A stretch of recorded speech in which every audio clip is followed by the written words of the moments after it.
প্রাচীন জিনিসপত্রের পেছনে লুকিয়ে থাকে রহস্যময় ইতিহাস। কিন্তু যদি সেই ইতিহাস হয়ে ওঠে ভয়ঙ্কর, শোকাবহ এবং রক্ত জমাট বাঁধানো। আজকের গল্প শুরু হবে এমন এক অ্যান্টিক শপ থেকে, যেখানে বিক্রি হয় অদ্ভুত সব পুরনো জিনিস। এই জিনিসগুলোর পেছনে আছে ভয়ঙ্কর অভিশাপ আর ভয়ালো অতীত। বলছিলাম 3টি গল্প নিয়ে থাইল্যান্ডের হরর অ্যান্থোলজি মুভি দি অ্যান্টিক শপের কথা। তো হ্যালো বন্ধুরা, কেমন আছো তোমরা সবাই? আশা করি সবাই খুবই ভালো আছো। আমি Emon and welcome to my channel সিনেহল। এবং সেই সাথে ঘটনা শুরু করা যাক। বিজনেসের উদ্দেশ্যে সিঙ্গাপুর থেকে থাইল্যান্ডে এসেছে অ্যান্ডি। আর 2-3 ঘন্টা পরই তার ফ্লাইট। তাছাড়া অ্যান্ডির একটা হবি রয়েছে, সেটা হচ্ছে পুরনো অ্যান্টিক কালেকশন করে তোলা। যেহেতু হাতে এখনও 2-3 ঘন্টা বাকি আছে, সেই কারণেই একটা অ্যান্টিক শপ সে ভিজিট করে।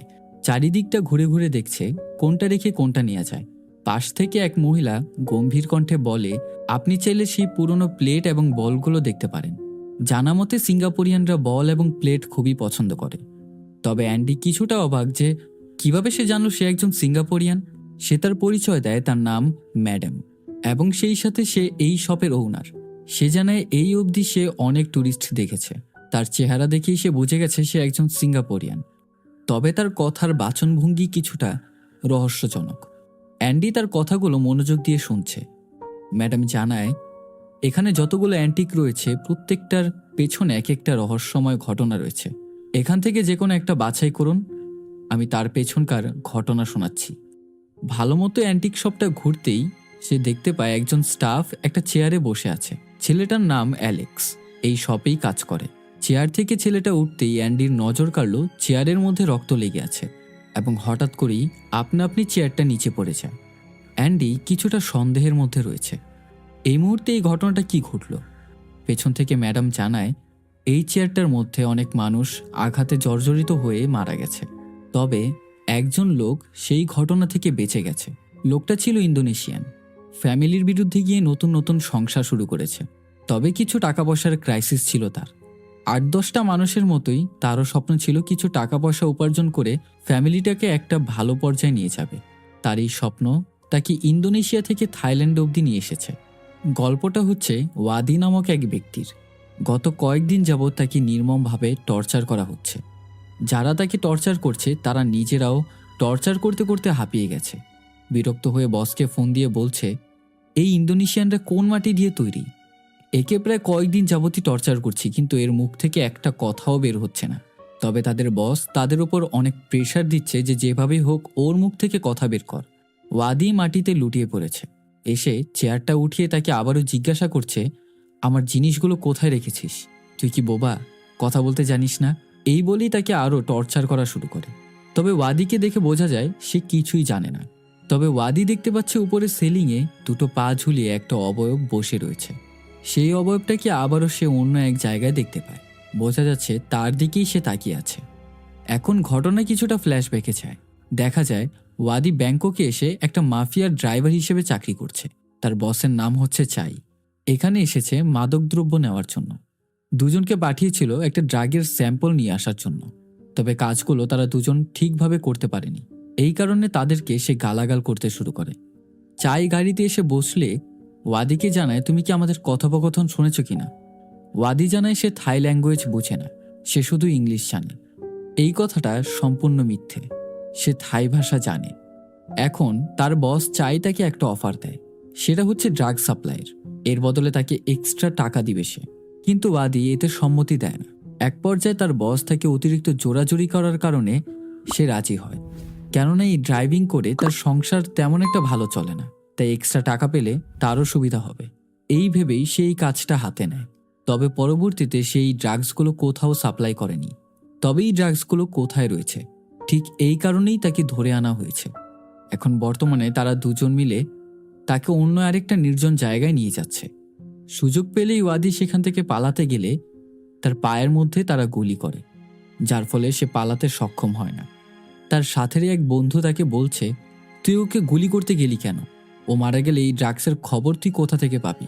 এই নিয়েই তাদের দুজনের ভেতর সেখানে ঝগড়া লেগে যায়। এর মাঝে নিচে পড়ে থাকা সানগ্লাসের মধ্যে সে অবয়বটাকে দেখা যায়। অশ্রুভেজা চোখ নিয়ে সে জানায় তারা কিসের কথা বলছে। সে কিছুই করেনি। তবে তারা দুজন এতে কিছুতেই বিশ্বাস করে না। আবারও তাকে হুমকি দিতে থাকে, তুই যদি মরতে না চাস তাহলে ভালো ভালোই বলে দে। তবে ওয়াদি সে কিছুতেই জানাচ্ছে না কোনো কথা। শেষ ভরসা এখন একটাই, তারা তার গোপনাঙ্গে আঘাত করতে শুরু করে। সেই স্থানটাতে দেখা যায় কিছু টাটকা রক্ত এবং কোনো মানুষের মগজ নিচে পড়ে আছে। চলতে থাকে দিনরাত ভরে তাকে টর্চার, মারতে মারতে একেবারে বেহাল দশা করে ফেলেছে।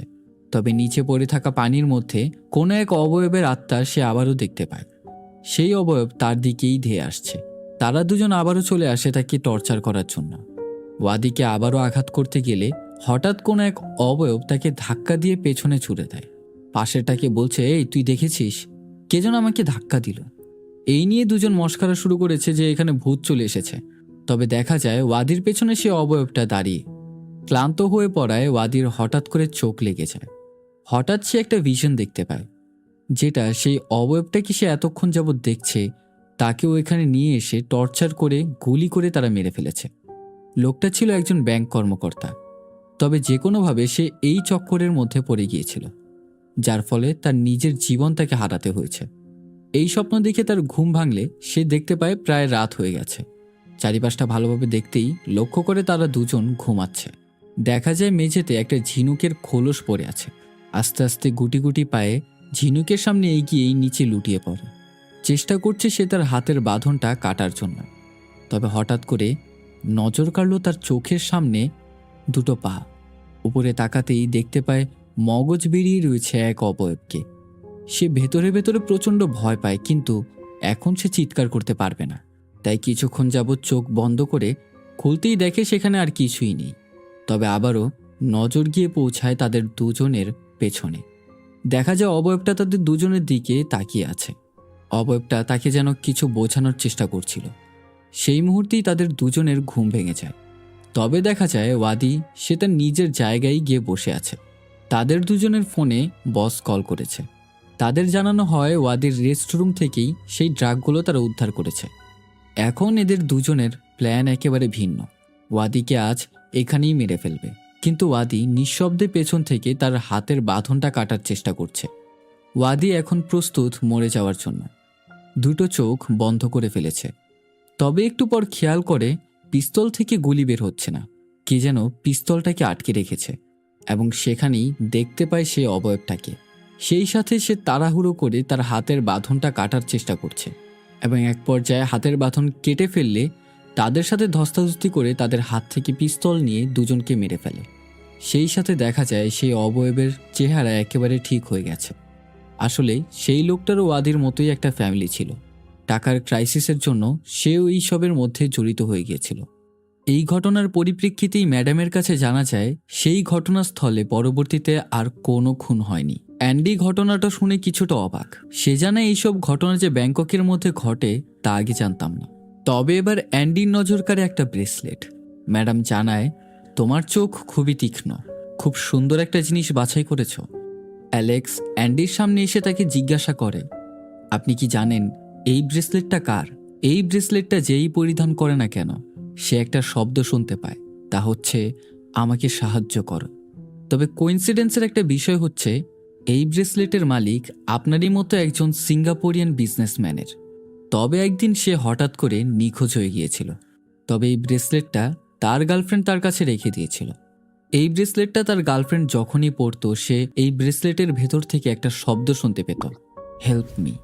যতবারই সে এই ব্রেসলেটটা পরিধান করত ততবারই ঠিক একই কথা শুনতে পেত।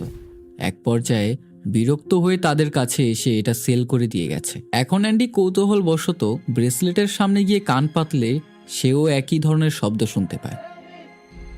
এবার সে কিছুটা শকড এবং এই ব্রেসলেটের ঘটনা শুনতে সে অনেক আগ্রহী। ম্যাডাম জানায়, আমিও ঠিক একই শব্দ শুনতে পেয়েছি এবং আমি জানি তার আত্মা থাইল্যান্ডেরই কোনো এক জায়গায় বন্দী রয়েছে। বলা শুরু হয় সেই সিঙ্গাপুরিয়ান বিজনেসম্যানের ঘটনা। জরাজীর্ণতায় পূর্ণ এক জেলখানা, ওপর থেকে বিন্দু বিন্দু পানি পড়ছে। রায়ান হঠাৎ করে জাগ্রত হয়। তার শরীরে বিভিন্ন জায়গায় ক্ষতের দাগ। বর্তমানে সে পুলিশ স্টেশনে জেলখানার মধ্যে রয়েছে। পাশে এক এফএম শো চলছে, যেখানে পুরনো একটা জেলখানার কথা বলা হচ্ছে। এফএমে শোনা যায় সেই জেলখানায় যেই মানুষই প্রবেশ করে না কেন সে আর বেঁচে ফিরতে পারে না। এ এক এমন জেলখানা যেখানে গেলে মানুষ